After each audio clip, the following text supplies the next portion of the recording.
Bom dia a todos. Estamos começando aqui uma primeira live de uma sequência de 10 que fazem parte do 22º Simpósio Jurídico da Faculdade de Direito da UniRV. Essa versão do nosso simpósio terá esse formato de live, logicamente, em virtude desse momento que nós estamos vivendo.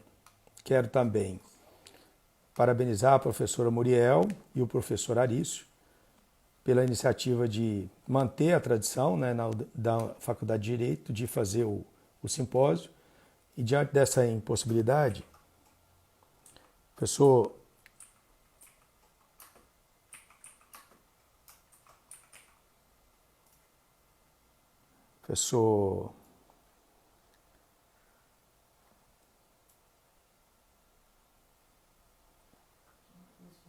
Alexandre entrou aqui no nosso... E eu já aceitei aqui a chamada dele e vamos aguardar um segundinho, ele já está entrando.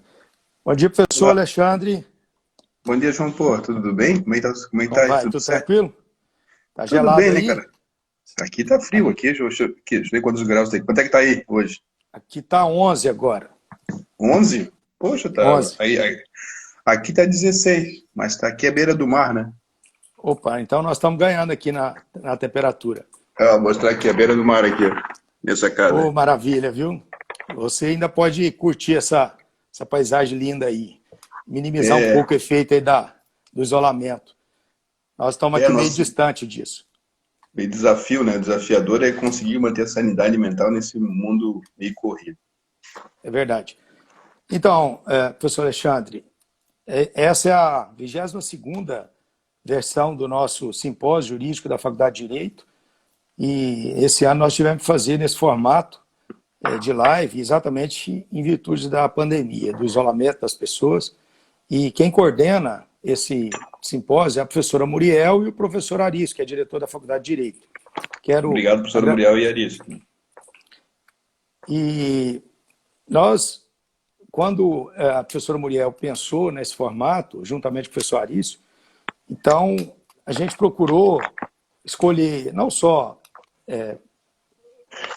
expositores, mas, sobretudo, assuntos que fossem de interesse, não só da graduação, né, mas também assuntos de interesse de todos os profissionais do direito, até porque os professores também estão acompanhando esse simpósio, as lives, e também, obviamente, os seguidores seus, né, você que é um expoente do processo penal a nível nacional, internacional, muito conhecido pelas suas posições de vanguarda, sobretudo esse olhar interdisciplinar do processo penal, tecnologia, inteligência artificial, uma visão diferente do processo penal, né? Você que é autor de um livro excelente, um livro que é obrigatório a leitura, que é o Guia do Processo Penal,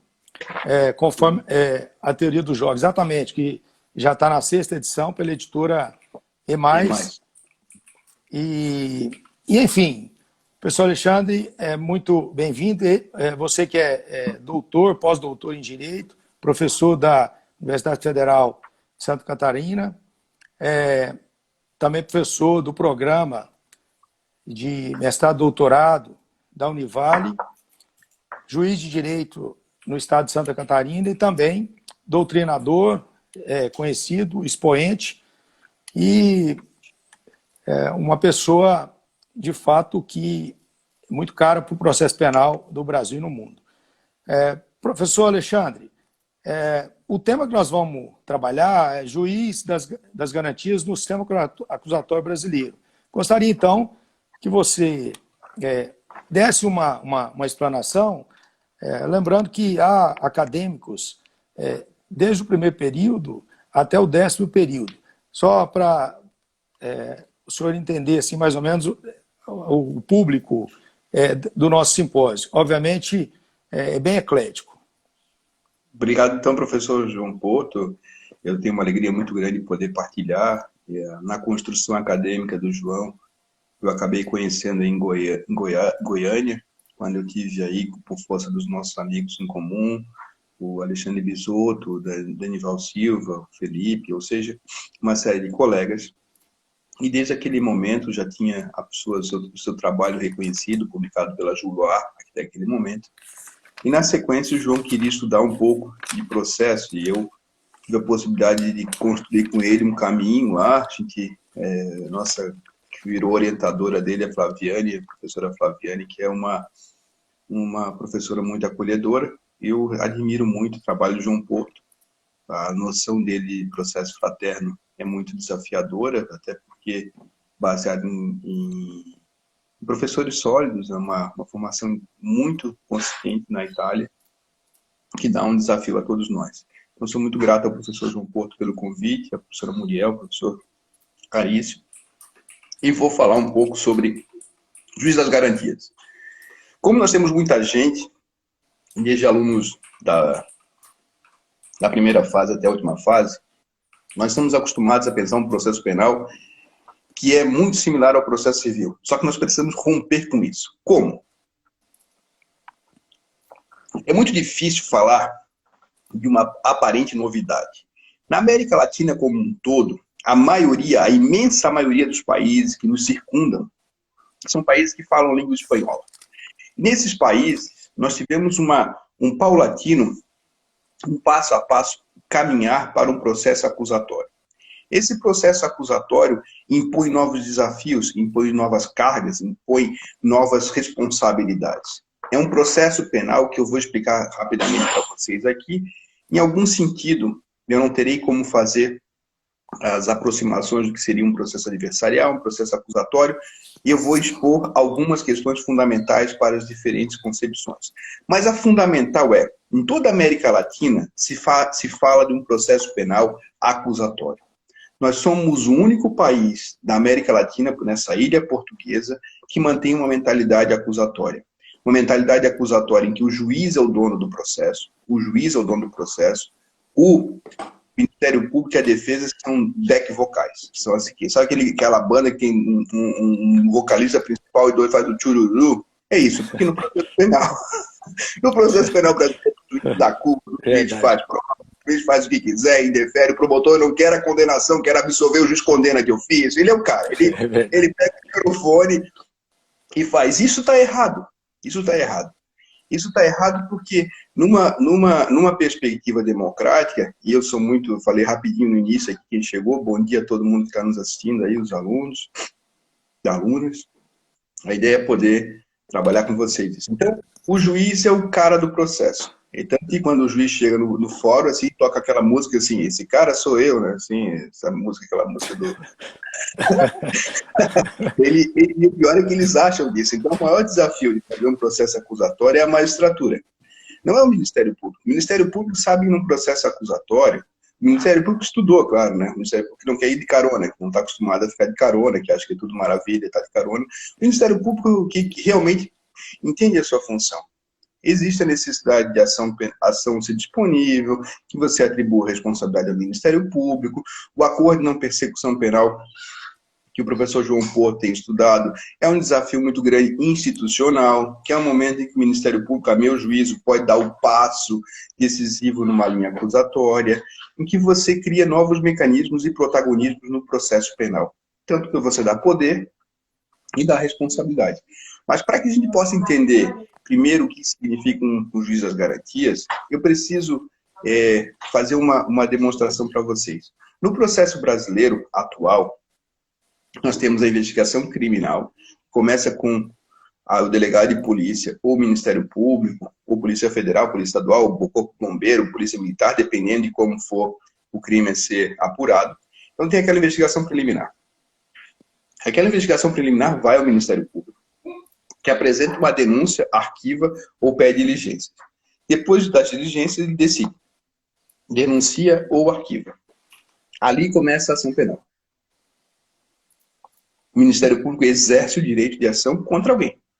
Então ele promove uma ação contra o Igor, contra a Mili, contra quem tiver elementos indicadores do exercício da ação penal.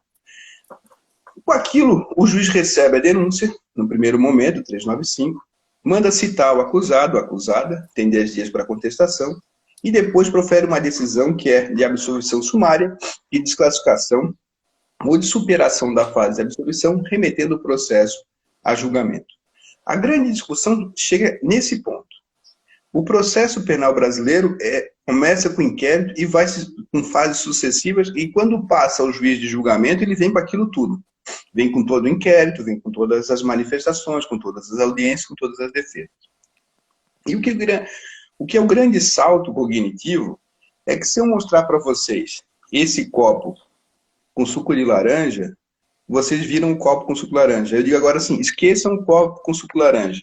É impossível vocês esquecerem alguma coisa que viram.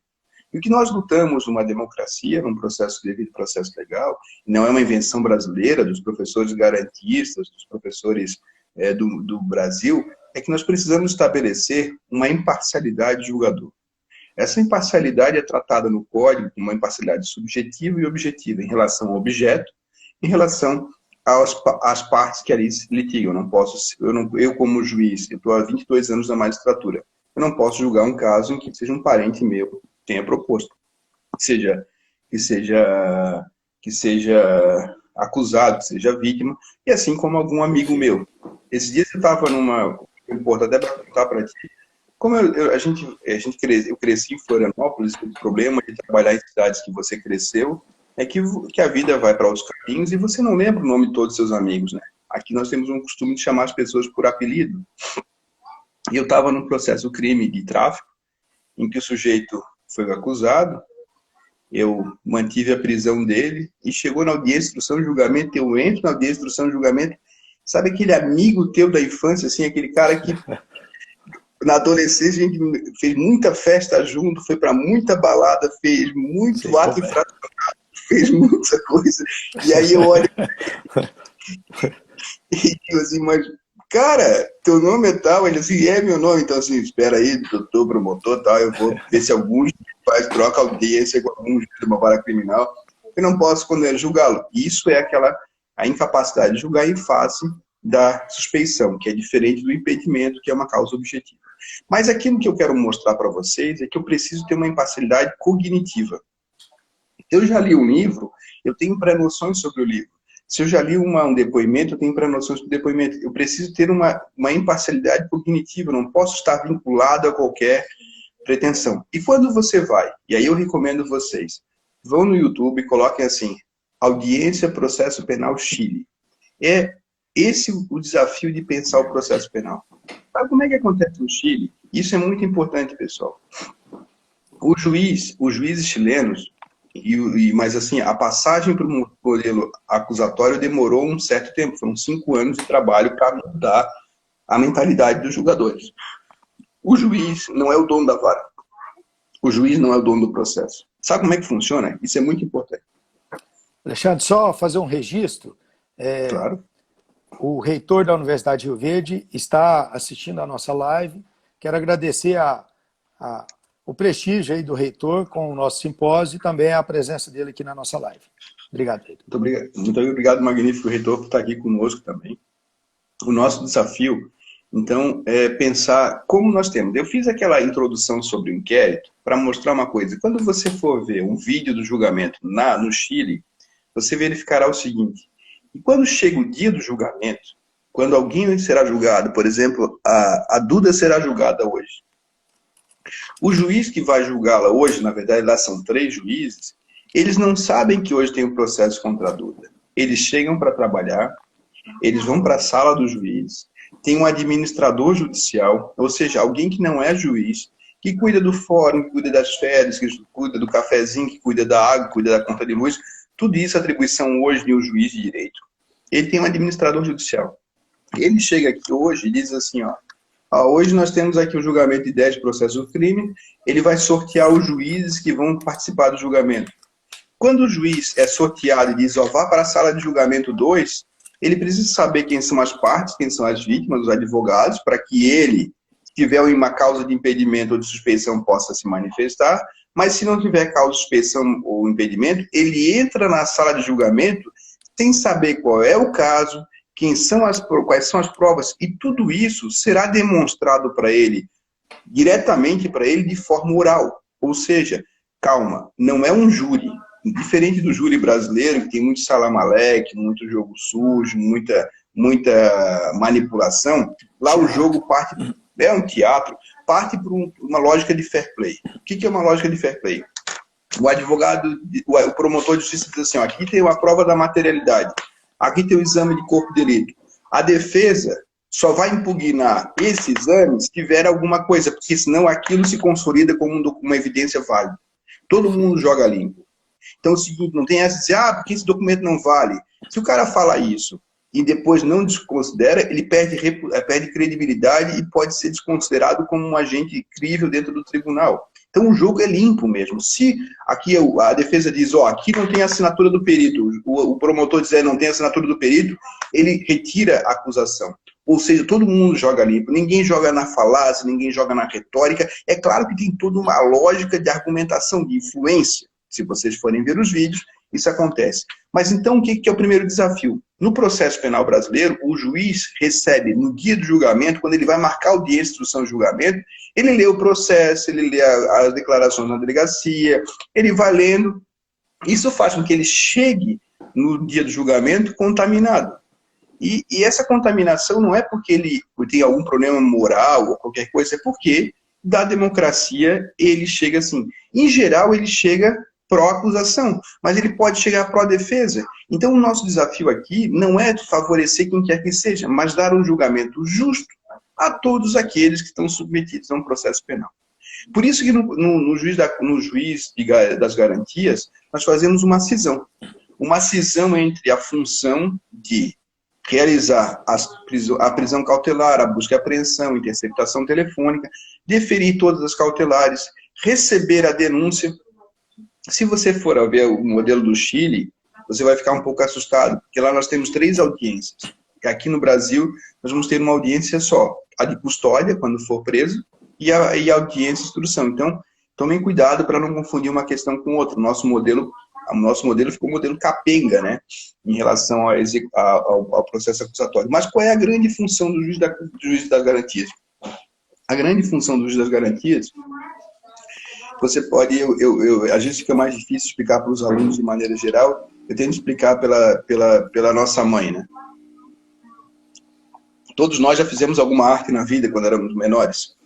E a nossa mãe fazia o quê? A nossa mãe instaurava o inquérito, colhia a prova e fazia o julgamento. Então, nada mais justo que um terceiro que não soubesse nada, que ela pudesse narrar, aconteceu isso, aquilo, outro, e um terceiro julgasse. Essa que é a lógica do julgamento, que você não confunda as funções e que quando você for julgar, você não tenha nenhuma pré-compreensão em relação àquela prova. Se você, imagine o seguinte, eu, o João Porto, a professora Muriel, o professor Arício, se nós formos, como juiz, tivermos dado uma busca e apreensão ou uma interceptação telefônica, essas medidas são medidas proferidas sem contraditório prévio. Nós temos um contraditório diferido. Se eu sou o mesmo juiz que vai analisar a legalidade da minha interceptação telefônica, qual é a chance de eu declarar a minha decisão mal fundamentada? Ou a minha decisão assoldada? Zero. Até porque, o professor João sabe disso, com a lei de abuso de autoridade, o juiz corre o risco de ele mesmo declarar a prova ilícita e ele mesmo ser responsável de mandar instaurar inquérito contra ele. Porque essa é a grande questão. Então, a leitura do Código de Processo Penal que eu fiz aqui, e se vocês quiserem dar, depois me acompanhar, é o Instagram Alexandre Moraes da Rosa, arroba Alexandre Moraes da Rosa, Moraes com I.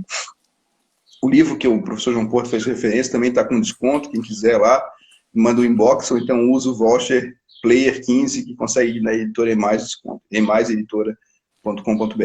Então, voltando para o nosso caso, o que a gente vai ter? A gente precisa de alguém que seja cognitivamente isento. Isso é bom para todo mundo, porque É bom para o Ministério Público, quando o Conselho Nacional do Ministério Público abre um PAD contra algum promotor, o que ele quer? Um julgamento justo. Ele quer um julgamento de alguém que não tenha vinculação. Isso acontece na vida inteira.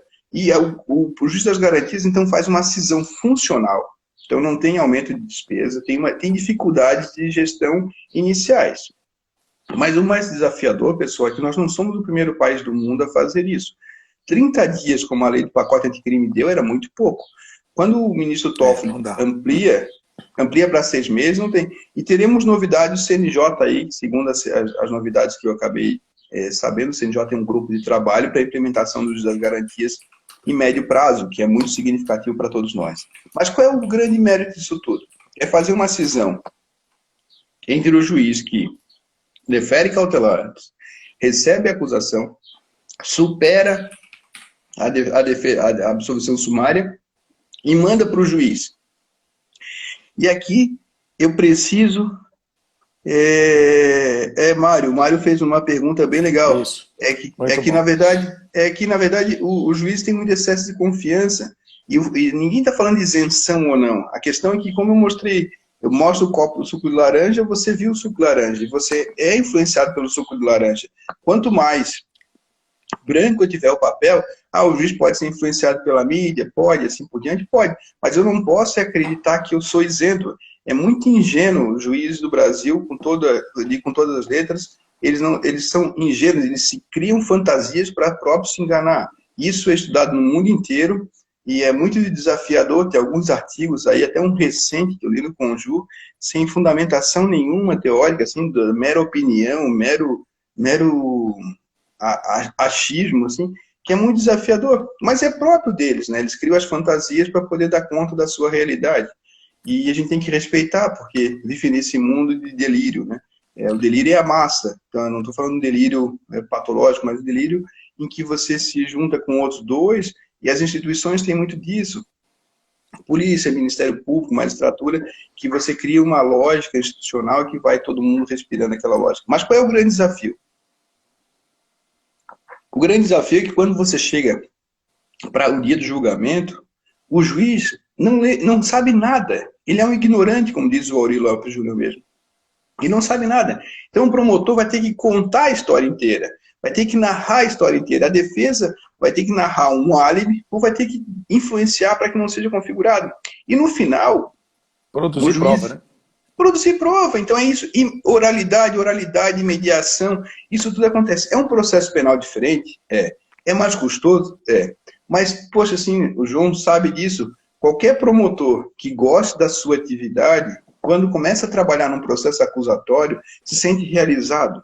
Porque ele não é desvalorizado. Não é o juiz que manda ele calar a boca, não é o juiz que diz que não é a prova, não é o juiz que faz...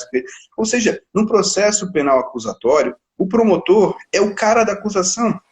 A defesa é a pessoa da defesa.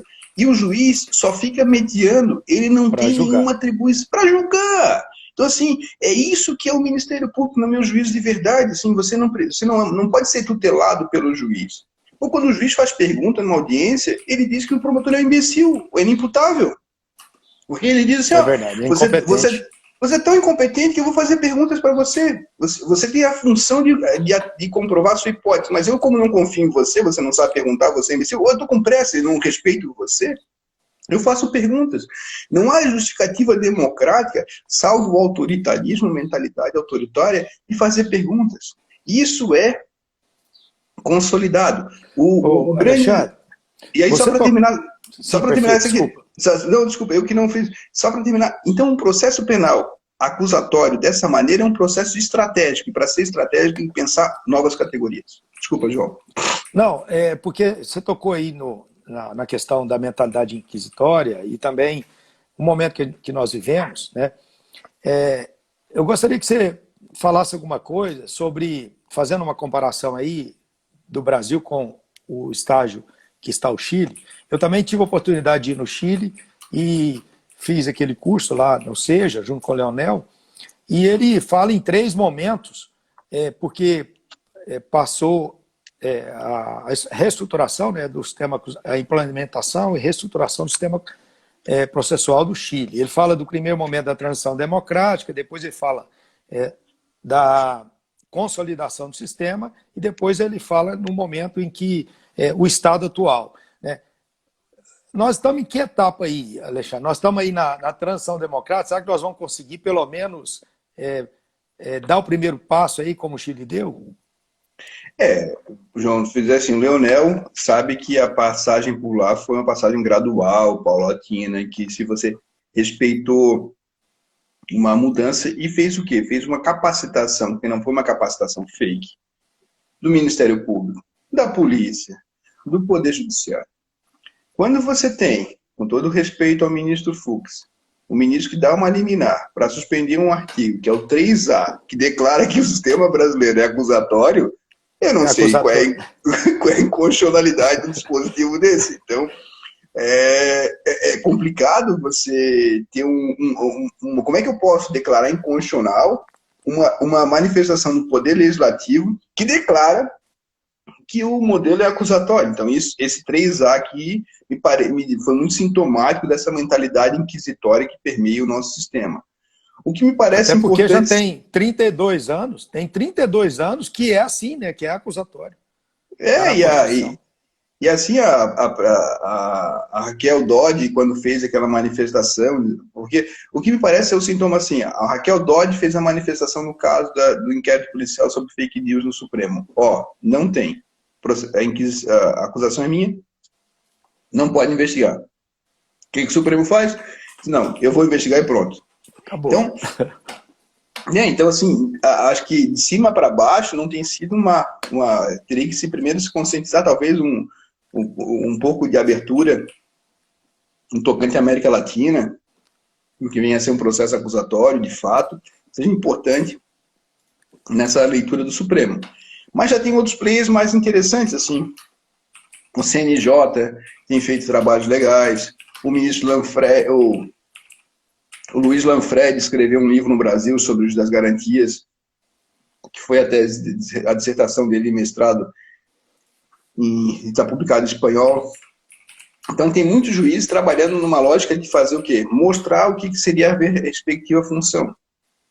O que me parece, João, e nós temos mais tempo e mais estrutura, é que boa parte dos nossos parceiros não está tão acostumado do jeito que sempre foi, que nessa inércia, assim, nesse ponto morto, descendo o morro, descendo a ladeira com o peso que tem, não quer fazer essas devidas alterações. É como, tá bom assim, sempre foi assim. O que nós precisamos trabalhar é, de fato, que a gente possa entender qual é o desafio num processo penal acusatório, que é cada um no seu quadrado, ado, cada um no seu quadrado, acusação acusa. Quando você vai estudar o sistema americano, que é um sistema, em geral, adversarial, e não é simplesmente acusatório, mas o que a gente pode ver em todos os momentos é que o Ministério Público congrega em si um poder em relação à ação penal. Eu tenho que confiar no Ministério Público. Tanto assim que o 28A, o 28 agora, essa reforma, e aí eu peço licença um pouquinho para vocês, para só falar da reforma rapidinho, a reforma foi muito legal. Ela deu um sistema de controle de arquivamento interno, ou seja, a instituição é responsável pelo controle. Ela não tem que pedir bênção para o juiz para arquivar, porque assim, o processo penal hoje é o seguinte, o filhinho tem que pedir para o papai ou para a mamãe para poder arquivar o inquérito, se não pedir para o papai e para a mamãe, ele não pode. Aí o filho vai, e se o juiz não quiser, vai ao chefe, ao pai do promotor, o pai do promotor dizer, não, concordo com o arquivamento. Ou seja, não tem sentido o modelo. Se a instituição é Ministério Público e o 129A, 129 estabelece que é 127, 129 da Constituição, que ela é dona da ação penal, não tem que o juiz ficar se metendo.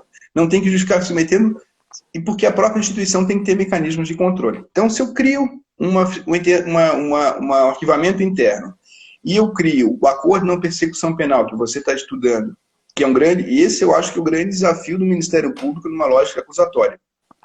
Criar. Primeiro, a gente tem alguns perfis. Tem promotores que são medrosos, que não querem arriscar a própria pele. Tem promotor que quer arriscar a própria pele, uma perspectiva corajosa, muitas vezes sem estudar. E tem aquele que, talvez pelos papos que eu tenho contigo, é aquele que vai mas também não quer ir sem poder dar os passos em terra firme, não quer se pisar em lamaçal. Então, a gente vai ter que buscar alguns indicadores. Qual é o desconto que se dá da pena? 20%, 30%, 50%? Quais são os indicadores para que isso? O sujeito precisa ter critérios, né? Precisa ter critérios para não pegar um promotor que queira limpar a sua promotoria e faça desconto de 90%. Saldão, Black Friday do... Não, a gente tem que tomar cuidado com isso, né? O cara, você quer, vou limpar a promotoria, então Black Friday, uma semana aqui, venha negociar, eu fico brincando. Não dá, então a gente tem que ter indicadores até para que possa fazer o controle interno. Só que quando você vai estudar isso no sistema americano, você vai dizer o seguinte, não, mas eu tenho duas coisas, eu tenho que primeiro fazer um controle ex post, eu tenho que fazer um controle posterior, eventual, mas eu tenho que confiar também no promotor. Se eu não confiar no promotor, eu quebro o sistema. Eu tenho que confiar no cara. Então, se ele está negociando em nome do Estado, e ele faz alguma coisa errada, eu posso puni-lo, excluí-lo, o que quer que seja. Eu só não posso querer que a todo tempo ele se reporte a uma instância para poder validar, porque aí você perde o ritmo e a dinâmica do acordo de não persecução penal. Com essa multiplicidade que nós temos hoje de tipos penais que caem no acordo de não persecução, é um novo processo penal, é um processo penal sem acusação. Você teve no Uruguai também, João? Não, eu tive só no Chile. No Chile e na Itália, né? Então, mas do Uruguai eu não tive. No Uruguai tem um caso interessante, o juiz contando para os professores lá, que no ano anterior ele tinha julgado 500 e poucos processos criminais. Depois da justiça negociada, no ano inteiro ele fez 2 julgamentos. 2. Ele reduziu de 500 e pouco para 2. Por quê? Porque o resto foi homologado. E nessa homologação, aí que é o nosso desafio. No livro, eu estou fazendo um livro agora sobre isso, que é um livro com a Luísa Walter Rosa e o André Bermudes, que foram meus orientandos. A gente pegou os crimes, tal, pegou os indicadores, mas a gente vai mostrar que a gente precisa ter o quê? O Ministério Público tem que ter um time. Então, assim, dá para fazer acordo de não persecução penal na audiência de custódia? Dá. Quais são as garantias disso? Por que ali é importante? Porque ali você tem uma vantagem, o sujeito quer ir para a rua, então você tem uma vantagem. Mas entender o que é uma vantagem, o que é uma desvantagem, entender que a negociação é feita no gabinete, e a negociação é feita no gabinete, ok. Se é feita no gabinete, eu, João Porto, vou gravar as negociações, vou fazer termo de cada vez, compareceu o Alexandre Moraes da Rosa, bom dia, doutor João Porto, eu sou advogado do fulano e tal, queria buscar um acordo de não persecução penal nos autos. Tudo bem, vamos começar a nossa primeira reunião. Ata número 1. Compareceu no dia tal, fulano e tal, doutor fulano e tal, para as primeiras tratativas em relação a isso. Encaminhamentos finais. Feita, buscou-se no segundo momento, aqui, ó, cópia do senhor, cópia para mim. Aí, quando isso é para começar, vamos começar. Vamos discutir, vamos gravar. Não sei se vale a pena gravar, porque a gravação, ela tem um aspecto seguinte, ela pode ser usada a favor e contra o Ministério Público. Em tempos de gravação, eu acredito que só se deva gravar a parte final mesmo, aquilo que a lei estabelece. Porque se eu quero conversar com o João Porto, dizer assim, o meu cliente está disposto a confessar e pagar até 1 milhão. O João diz, não, mas eu quero 1,5 milhão. Mas eu pago 1,250 milhões. Ficaria muito... o Ministério Público e o promotor e o advogado ficam muito à mercê de que essa negociação no futuro venha a público. O que eu preciso ter é um momento em que eu passo a gravar. Então eu negociei, vamos aqui agora fechar, 1,250 milhões, pago em 3 vezes, em 30, 60, 90 dias. Esse é o acordo. Vou colocar no termo, porque se você gravar toda a reunião, ela não será sincera na maioria dos casos. Por quê? Porque o acusado pode dizer, doutor, ele confessa esse crime, devolve tanto, mas quer que tire o outro crime. Aí vai dizer que o Ministério Público diz, não, mas não dá para tirar outro crime que tem prova suficiente. Você vai fechando as possibilidades de criar sim e sim. Então, na justiça negocial, até a qualificação jurídica, ela pode ser modificada, ela pode ter desafios para poder fazer o quê? Aquilo que for melhor para a gestão. Gestão que entende-se que ali pelo artigo 28A é tanto a prevenção do crime como o resgate dos valores. Então, se for o caso, e eu acredito que não haja nenhuma inconstitucionalidade, e eventualmente evitar a sobrecarga da acusação, diminuindo a carga da acusação, com benefício maior. Então, se tudo isso estiver gravado, é mais perigoso para o Ministério Público poder a negociar como deveria, numa lógica que é amplamente negocial, de construção de alternativas. Mas aí, para terminar o nosso juiz das garantias, me parece que o desafio agora é fazer uma implementação paulatina, é um convencimento da magistratura, e uma colocação do Ministério Público como alguém que não quer mais ser tutelado. Ou seja, eu não consigo admitir que um promotor continue aceitando que o juiz pergunte. E aí tem que fazer a objeção, doutor, a pergunta é minha, se o senhor quiser no final, é o 212 parágrafo único, se eu tiver alguma dúvida no final, o senhor faça. Tem uma política institucional de respeito ao Ministério Público. Isso que é fundamental. Assim, eu me sentia muito incomodado, porque eu sou do tempo em que ainda se fazia pergunta, mas eu sempre perguntava para o Ministério Público, fez dúvida da ação penal, não quer começar perguntando, porque a prova é para ti. Eu não sei o que é. Eu só vou julgar. Então, quando eu era juiz, eu perguntava, o senhor está aqui, tem que dizer a verdade, o que o senhor sabe do caso? Acabou, que sei do caso, repassa para o promotor de justiça. E quando eu trabalhei com promotores como Marcelo, Giovanni, muitas promotoras, todas elas faziam o quê?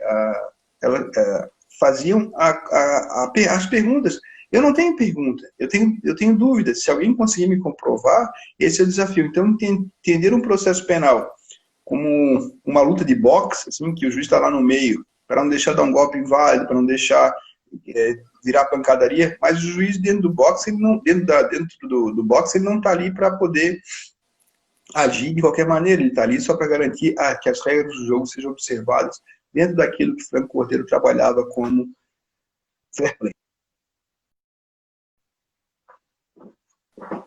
Desculpa, Alexandre. Né? Alguém me ligou. Alguém me ligou aqui e deu uma interferênciazinha. Alexandre, você tocou aí no nome do Franco Cordeiro, né? Nós tivemos aí a notícia, pelo menos aí nos processualistas penais, nós todos ficamos sabendo e sentimos muita perda do professor Franco Cordeiro, né? Que faleceu tem uns 20 dias, não é isso? Ele faleceu aos 92 anos de idade. Então, a comunidade jurídica do processo penal perdeu, né, um dos maiores processualistas penais da atualidade, e é ele que trabalha essa ideia de quadros mentais paranoicos, que o professor Jacinto também sempre insiste nisso, e todos nós que estudamos com ele. Seria interessante você falar alguma coisa relacionada a isso, exatamente para poder dar um reforço nessa ideia do juiz das garantias, né? Exatamente tentar blindar o juiz do julgamento desses quadros mentais paranoicos que o juiz se vê inserido, né? Então logo ele toma conhecimento ou do caso penal ou da imputação. Se você puder falar sobre isso para nós, por favor. Muito legal. Eu gosto muito de dar uma explicação. Todo mundo que está aqui nessa sala já foi apaixonado. Já foi apaixonado por alguém. E quando a gente está apaixonado, a sensação é oceânica. Assim, tá um frio desgraçado aí, mas o cara tá feliz, tá feliz. Aí olha para o céu, para o dia feio, mas acha que aquilo é um sinal de que a pessoa te ama. Aí dá uma topada, é sinal de que a pessoa te ama. O café tá frio, tu acha que a pessoa te ama. Qualquer coisa é a comprovação de que a pessoa te ama. Tu entra no carro, tu liga o rádio, a música é a prova de que a pessoa te ama. Ou seja, o sujeito apaixonado por uma tese, por uma crença, tudo confirma, tudo confirma. E o Franco Cordeiro vai se valer de uma estrutura psicanalítica construída por Freud, destacada por Lacan, que é como se forma o sujeito no sentido de ele se achar o centro do mundo. O sujeito que ocupa essa posição é o número 1. Quando a gente está apaixonado, o mundo não existe, só nós e nosso objeto amado. Então ele vai construir essa estrutura, que é uma estrutura paranoica. O paranoico, ele é um sujeito que tudo tem a ver com ele. Nada. E quando a gente foi criança, quando a gente é criança, vai crescendo e é assim, a gente acha que o mundo existe porque nós existimos. Então a gente acha que o mundo existe porque a gente existe. Chega um dia que a gente descobre que não, que o mundo não existe por causa da gente, é que a gente é mais uma parte do mundo, aí tem aquela queda assim. E o juiz acha que o processo existe para convencê-lo. Então, ele vai criando hipóteses em relação à acusação, por isso a importância dele não ler o processo antes, porque ele não cria hipótese, ou diminui a possibilidade de hipótese. E quando o juiz vai lendo a acusação, quando vocês, estagiários, forem fazer estágio, tu vai ler o inquérito policial, vai ler o relatório do delegado, foi ele, lê a denúncia, foi ele, lê a defesa, não foi ele. Então você vai criando hipótese a todo tempo. E o que é mais desafiador, né, João, que os americanos têm no júri uma coisa que eu gosto muito, que é dizer assim, ó, em toda regra de processo americano, desde os tempos imemoriais do reino, é o seguinte, diz para o jurado, ouça tudo e julgue ao final. Ouça tudo e julgue ao final. Porque se você vai julgando antes, você perde a dimensão e vai julgando com partes disso. E a ideia do processo do professor Franco Cordeiro é você evitar esse quadro paranoico, porque quando você está convencido de alguma coisa, você não quer ouvir a outra versão. Acontece aquilo que o Ruiz Ritter e nós trabalhamos, o Auri, como dissonância cognitiva. Quer ver um exemplo disso? Quantas e quantas vezes a gente tem um amigo, uma amiga, algum conhecido que está numa relação, uma relação pessoal ruim, tóxica. Aí, mas o sujeito está tão envolvido, a pessoa está tão envolvida naquela manifestação, ele está tão apaixonado, tu chega e diz assim, eu tenho que te dizer umas verdades. Ele não quer nem saber, eles não me veem, não quer saber. Então, no juiz paranoico é nisso. Ele está tão convencido daquilo, para acusação, para defesa, que o trabalho de ambas as partes ele não quer saber. Não adianta, ele vai rejeitando os argumentos e qualquer coisa serve para ele confirmar a sua certeza pressuposta. Como aquele sujeito apaixonado por uma tese, por uma pessoa, que qualquer coisa faz com que ele confirme a sua pressuposição inicial. E aí essa ideia, então, do juiz das garantias, busca exatamente blindar o juiz que vai julgar, não é isso, Alexandre? É isso porque se não blinda, torna o juiz alguém que tem que analisar, prestar atenção numa audiência, analisar a prova conforme a validade jurídica e emitir um julgamento de verificação ou não. Esse é o nosso desafio. Então, o juiz das garantias, no fundo, torna a vida do juiz menos custosa do ponto de vista cognitivo, porque ele vai poder analisar sem vieses. O que a gente vai trabalhar muito no processo penal nesse livro novo são vieses e heurísticas, ou seja, a gente cria atalhos mentais para poder colocar roupa, para poder sair, para poder tomar decisões na nossa vida. O Daniel Kahneman, que tem um livro chamado Rápido e Devagar no Brasil, fala sobre isso, ganhou o Prêmio Nobel de Economia. Eu, no livro, começo a falar sobre isso. Eu e a Paola Votschops trabalhamos essa questão. Então, o juiz das garantias traria mais justiça às nossas decisões, porque nós teríamos aí um julgador que poderia acolher ou rejeitar as pretensões de validade lançadas pelas partes no ambiente do processo penal, sem estar contaminado pelas suas pré-noções, pré-concepções. Eu acabo aproveitando esse momento para dizer que lá no Criminal Player, que é um podcast que eu e o Auri mantemos lá, que é totalmente free, nós fizemos um com o João Porto sobre acordo na persecução penal, falamos sobre outras questões vinculadas ao processo, e lá nós também fizemos alguns podcasts sobre o juiz das garantias. Tem também, já aproveito para indicar, hoje tem um podcast meu que está no IBADPP, você pode seguir lá no meu Instagram. Tem um podcast da Janaína Matida, que é o Improvável. Tem também o meu com o Francisco Monteiro Rocha, da BD Const, que é o Dúvida Razoável. Tudo material free, disponível para vocês. Alexandre, só reforçando a indicação sua, esse canal aí do Criminal Player só tem conteúdo top, como você mencionou aí. Inclusive, a Janaína Matida, né, ela trabalha a questão da standard probatória e tal, produção probatória, quadros mentais paranoicos e também o problema da prova testemunhal, né, falsas memórias e tal, como você também trabalha. Então, vale muito a pena isso. Alexandre, eu gostaria que você fizesse algumas considerações sobre a ideia que você tem da aplicação da teoria dos jogos, né, no processo penal, sobretudo essa visão de que você precisa conhecer o juiz para poder você, na expressão que você usa, jogar. Então, se isso valeria também para o juiz das garantias, como é que seria essa dinâmica aí?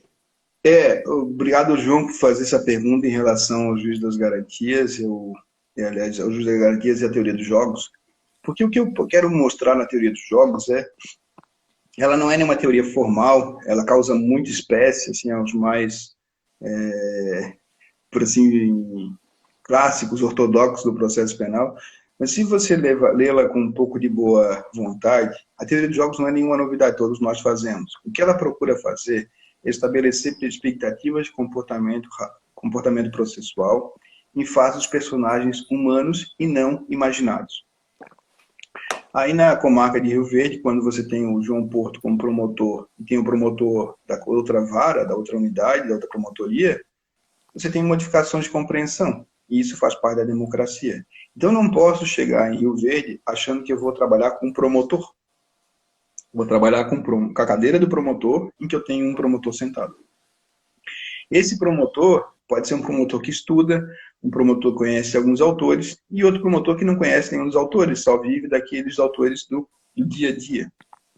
O meu modo de abordagem, para que eu possa ser ouvido, é diferente. Se eu falar da Flaviane para o João Porto, provavelmente ele vai arregalar os olhos, vai poder olhar para a petição, dizer, puxa, o que a Flaviane veio aqui?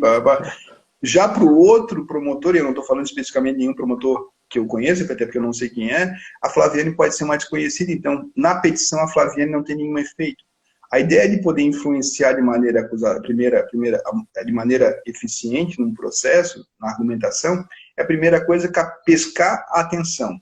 Como é que eu pesco a atenção do professor João Porto? Se eu for falar, a defesa for falar de um processo penal fraterno, vai poder usar, só que não pode também esculachar, porque eu não posso usar, fica muito ruim usar o João Porto contra ele próprio. Então, é muito golpe sujo eu pegar e dizer assim, ó, o João Porto já escreveu sobre isso e eu entendo que isso é contra o que ele pensa. Você pode sugerir, você pode dialogar, mas o grande desafio é que quando se trata de teoria dos jogos aqui, eu estou simplificando muito, é uma estrutura formal para entender como você pode se relacionar com sujeitos racionais. E esses sujeitos racionais que possuem um mapa mental. Quanto mais eu domino, se o juiz das garantias pensa pelo finalismo, pela imputação objetiva, eu consigo alterar o modo como eu vou agir numa audiência de custódia. Por exemplo, eu vou hoje lá aquele podcast que eu fiz com o IBADBP, eu falei sobre risco moral. O que vem a ser isso? Numa cidade pequena como a de vocês, pequena não em habitantes, mas a comunidade gira em torno de si próprio, o juiz quando faz uma audiência de custódia, ele tem outras preocupações que não é só processual. Acreditar que o juiz vai dizer assim, os requisitos do 312 são esses, está presente ou não está presente. Tem um contexto coletivo, tem um contexto de como é que está o ambiente da comunidade, tem a pressão dos clubes de serviço, a pressão da polícia, a pressão militar, a pressão de cidade pequena. É muito comum que os casos de furto em cidade pequena sejam tratados de maneira muito mais violenta do que em cidades maiores. Ou seja, então o comportamento do julgador, ele também tem um fator que é o risco moral, que é aquilo que o Bisotto trabalha como medo, o fator medo no processo penal. Então, como o juiz tem medo, não da sua integridade física, mas porque hoje alguém bate uma foto, posta no Twitter 2 minutos depois, vira uma esculhambação, o jornalista pode destruí-lo, e aí você tem um risco moral que é o seguinte, o João tem filho, eu tenho filho, vários colegas nossos têm filhos e que foram hostilizados no colégio porque são filhos do fulano de tal, que é um pai ou de uma mãe que solta bandido, que defende bandido, que não é linha dura. Então você tem um risco moral hoje que não deveria ser assim, eu concordo. Mas quando eu quero fazer uma leitura realística do processo, eu preciso levar em conta também esse novo fator, esse novo variável, que é o risco moral, que é a possibilidade de você, por informação que venha acontecer no futuro, modificar. Então, quando eu vou para uma audiência de custódia, eu tenho três julgadores, três perfis de julgadores. Um que é avesso ao risco, se ele verificar que qualquer daquela soltura pode se aplicar para ele uma responsabilidade, ele vai deixar preso. O segundo, que é o neutro, que é o mais deveria ser o nosso modelo, de analisar a partir da normatividade. E o terceiro é o que é o amante do risco. Ele leu os livros de minimalismo e ele vai soltando todo mundo. De qualquer sorte, a gente tem três modelos, três padrões, por assim dizer, que se eu dominar, eu posso entrar numa audiência de custódia com novos desafios, ou seja, o modo como eu vou articular uma defesa. Uma defesa ou uma acusação, como eu vou pedir. Você já deve ter feito plantão com um juiz na audiência de custódia, você sabe que é só pedir a prisão, o cara está preso. Outros você vai ter que remar um pouco mais. Já botei o teu parecer aqui que tu vai pedir a prisão dele. Vai pedir a prisão, né? Tá bom, já tá preso. Então, é nesse desafio de um processo que a gente não pode ter pressa no processo penal, né, João? Isso é uma questão. Eu reafirmo isso, e quando eu falo isso para os promotores, eu pergunto assim, vocês não se sentem incomodados de não serem respeitados? Como é que funciona isso para ti, João? Assim, não é uma coisa assim de não ser respeitado? Essa é a minha função, eu tenho essa função, eu quero que você me respeite. É complicado, Alexandre, porque os próprios promotores de justiça, eles não confiam no trabalho deles. Então, isso gera, sim, um certo... eu diria, como mencionou aí uma pergunta interessante aqui, do Mário Salvador, como conciliar os constrangimentos epistemológicos de Lênin com a teoria dos jogos? De fato, a gente acaba entrando nesse constrangimento mesmo, né, epistemológico, exatamente porque há uma interpretação equivocada do que é o papel do Ministério Público, né? O próprio Ministério Público, através dos seus promotores de justiça, com essa mentalidade inquisitória, né, que nós carregamos, nós acabamos não acreditando, de fato, e não confiando, de fato, no nosso trabalho, né? É complicado isso. E quando você percebe que não só dentro da instituição tem isso, e que a comunidade jurídica parece que pensa mais ou menos dessa forma, você se sente desprestigiado mesmo, né? Você se sente e fala, bom, então não adianta nada, eu peço aqui nas alegações finais a absolvição, porque não tem prova, ou então a prova está fraca, e o juiz entende, aplicando lá o 385, que é só um palpite meu, né? No processo, no sistema acusatório, é um mero palpite meu. E ele o que tu acha? O que tu acha, né? O que tu acha? Quase assim, o que tu acha? Né, o João? A alegações finais é um momento de que se o Ministério Público pedir absolvição, não tem que discutir. Aliás, eu só acho que tem que discutir numa hipótese, João. E aí é uma das questões que me causa maior aflição e até queria te ouvir nessa história. Nos casos de tortura, em que o agente público, pela omissão, pode ser responsabilizado pela tortura, é o único momento que eu não me sentiria, nunca enfrentei a questão, só um colega meu, e foi até numa audiência de custódia, em que quando ele foi para a audiência de custódia, a situação era uma situação que teria havido violência contra o conduzido, o delegado de polícia fez o flagrante dos condutores por tortura, e aí o promotor teria, na audiência de custódia, não pediu a prisão. Então ele disse, poxa, eu vou me omitir aqui, a omissão aqui é imprópria, eu sou responsável pela tortura. Então, me parece que o único regime que a gente poderia pensar um pouco mais sobre essa plena autonomia é no regime da tortura, ou então de responsabilizar mesmo quem se omite numa hora dessa, que seria o caso, me parece, da omissão pela não prisão do caso de tortura. Mas em todos os demais, eu nunca fiz nenhuma consideração. eu disse, nas minhas decisões, o Ministério Público pedia, nas audiências, o Ministério Público pedia absolvição, eu dizia, o artigo 385 do CBP não foi recepcionado. Não faz sentido numa democracia que qualquer juiz possa condenar contra pedido expresso. Equivale a condenar sem acusação, sem denúncia. Logo, o sujeito é absolvido com fundamento. A única coisa que eu achava que às vezes o juiz podia fazer era o fundamento da absolvição. Como nós não temos uma causa genérica, em relação ao fundamento pode ter divergência, porque o que acontecia é o seguinte, o Ministério Público pedia absolvição por ausência de prova, e eu absolvia porque não era crime, ou seja, reconhecia insignificância, alguma coisa que aí eu ia um pouco mais além, mas eu nunca passava do limite da absolvição. Então, é respeitar, né? Você é o sujeito que tem que arremessar a bola, eu não posso arremessar a bola por você, você é o sujeito que participa da jogada. Então, eu tenho apostado muito que o processo acusatório depende da postura do Ministério Público de assumir as obrigações e as funções relevantes de um processo acusatório, em que nós tenhamos que assumir responsabilidades e novos desafios, mas fundamentalmente compreender que é um processo estratégico, é um processo que desafia o sujeito. Perfeito. Alexandre, nessa hipótese que você colocou, eu não vejo nenhum problema o juiz dar esse pontapé inicial, sobretudo porque se trata de um crime de ação de iniciativa pública e, por exemplo, na Itália existe o dever, aqui também tem, o dever do servidor público, do funcionário público, de fazer a comunicação. Lá eles chamam isso de referto, né, de fazer a comunicação quando se tem notícia de um crime de iniciativa pública.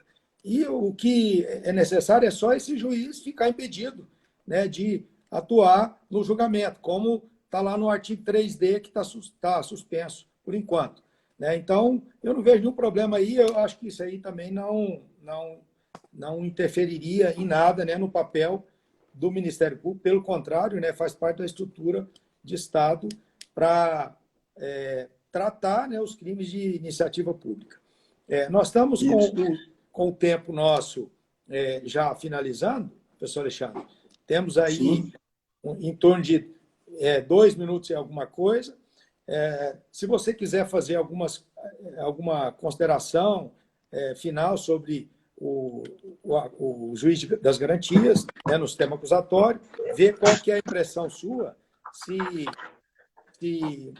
nós temos uma expectativa aí de esse ano, de repente, já essas 4 ADIs que estão pendentes de julgamento pelo Supremo, qual que é a opinião sua? Quando que nós vamos ter a implementação, de fato, do juiz das garantias?